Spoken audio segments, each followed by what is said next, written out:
കഴിഞ്ഞ 10 വർഷമായി കേരളം ഭരിച്ചുകൊണ്ടിരിക്കുന്ന ഇടതു സർക്കാരിന്റെ അഴിമതികളും ഇടതു സർക്കാരിന്റെ ജനവിരുദ്ധ നയങ്ങളും തന്നെയാണ് ഈ തെരഞ്ഞെടുപ്പിനകത്ത് കോൺഗ്രസ് തുറന്നു കാണിച്ചുകൊണ്ടിരിക്കുന്നത്. മന്ത്രിമാർ ഉൾപ്പെടെയുള്ളവർ നടത്തിയ അഴിമതികളെക്കുറിച്ച്, കേരളത്തിൽ ഇപ്പോൾ ഉണ്ടായിരിക്കുന്ന വിലക്കയറ്റത്തെക്കുറിച്ച്, നികുതി വർധനവ്, കറണ്ട് ചാർജ് വർധനവ്, വെള്ളക്കരം വർധനവ് തുടങ്ങിയ വിഷയങ്ങൾ ഉയർത്തിക്കൊണ്ടാണ് ഈ തെരഞ്ഞെടുപ്പിനെ കോൺഗ്രസ് നേരിട്ടുകൊണ്ടിരിക്കുന്നത്. കോൺഗ്രസിന്റെ പ്രകടന പത്രികയിലും അക്കാര്യം വളരെ കൃത്യമായി പറഞ്ഞിരിക്കുന്നു. ആ തെരഞ്ഞെടുപ്പ് പ്രകടന പത്രിക കേരളത്തിലെ ജനങ്ങൾക്കുള്ള വാഗ്ദാനമാണ്. ആശാപ്രവർത്തകരെ, കേരളത്തിലെ സാധാരണക്കാരായ ജനങ്ങളെ, പെൻഷൻ വാങ്ങുന്നവരെ, വിദ്യാർത്ഥികളെ, യുവാക്കളെ എല്ലാവരെയും ചേർത്ത് നിർത്തിക്കൊണ്ടുള്ള പ്രകടന പത്രിക കേരളത്തിലെ കോൺഗ്രസിന് വലിയ ആത്മവിശ്വാസം പകരുന്നതാണ്. ഈ പ്രകടന പത്രിക ജനങ്ങളിലേക്ക് എത്തിയാൽ വലിയ ഭൂരിപക്ഷത്തോടുകൂടി തദ്ദേശ സ്വയംഭരണ സ്ഥാപനങ്ങളിൽ വിജയിക്കാൻ കഴിയുമെന്നാണ് കോൺഗ്രസ് ക്യാമ്പിന്റെ കണക്കുകൂട്ടൽ. ഒരു ഭാഗത്ത് പാർശ്വവൽക്കരിക്കപ്പെട്ട ആശാ വർക്കർമാർ ഉൾപ്പെടെയുള്ളവർ തിരുവനന്തപുരത്ത് സെക്രട്ടേറിയറ്റിന് നടയിൽ നടത്തിയ സമരം കേരളം കണ്ടതാണ്. ആ സമരത്തെ തിരിഞ്ഞു നോക്കാൻ തയ്യാറാകാത്ത ഇടതു സർക്കാരിന്റെ നയങ്ങൾ ഇവിടെ ചർച്ച ചെയ്തതാണ്. അതോടൊപ്പം തന്നെ ആശാ സമരവുമായി ബന്ധപ്പെട്ട് ആശാപ്രവർത്തകരെ അപമാനിക്കുന്ന തരത്തിൽ കേരളത്തിലെ മന്ത്രിമാർ ഉൾപ്പെടെയുള്ളവർ നടത്തിയ പ്രസ്താവന കേരളം കേട്ടതാണ്. ഇതെല്ലാം ഈ തെരഞ്ഞെടുപ്പിൽ ചർച്ചാ വിഷയമാകുമെന്ന പ്രതീക്ഷയിലാണ് കോൺഗ്രസ് ഉള്ളത്.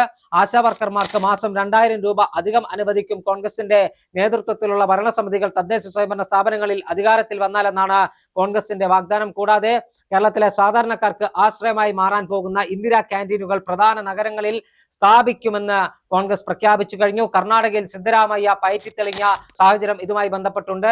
കർണാടകയിൽ സാധാരണക്കാർക്ക് കുറഞ്ഞ നിരക്കിൽ ഭക്ഷണം ലഭിക്കുന്നതിന് വേണ്ടി ഇന്ദിരാ ക്യാൻറ്റീൻ സിദ്ധരാമയ്യ സർക്കാരിന്റെ നേതൃത്വത്തിൽ ആരംഭിച്ചിരുന്നു.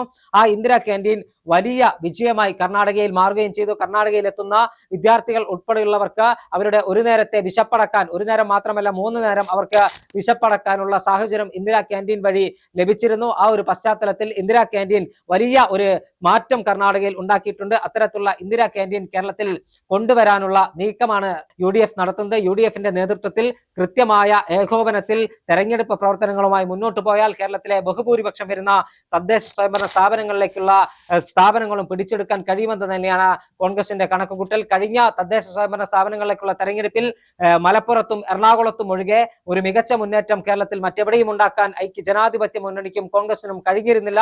എന്നാൽ ഇത്തവണ കാര്യങ്ങൾ അങ്ങനെയല്ല. കാസർഗോഡ് മുതൽ തിരുവനന്തപുരം വരെയുള്ള 14 ജില്ലകളിലും മികച്ച മുന്നേറ്റം ഉണ്ടാക്കാൻ കഴിയുമെന്ന ആത്മവിശ്വാസം കോൺഗ്രസ് ക്യാമ്പ് പങ്കുവെക്കുന്നുണ്ട്.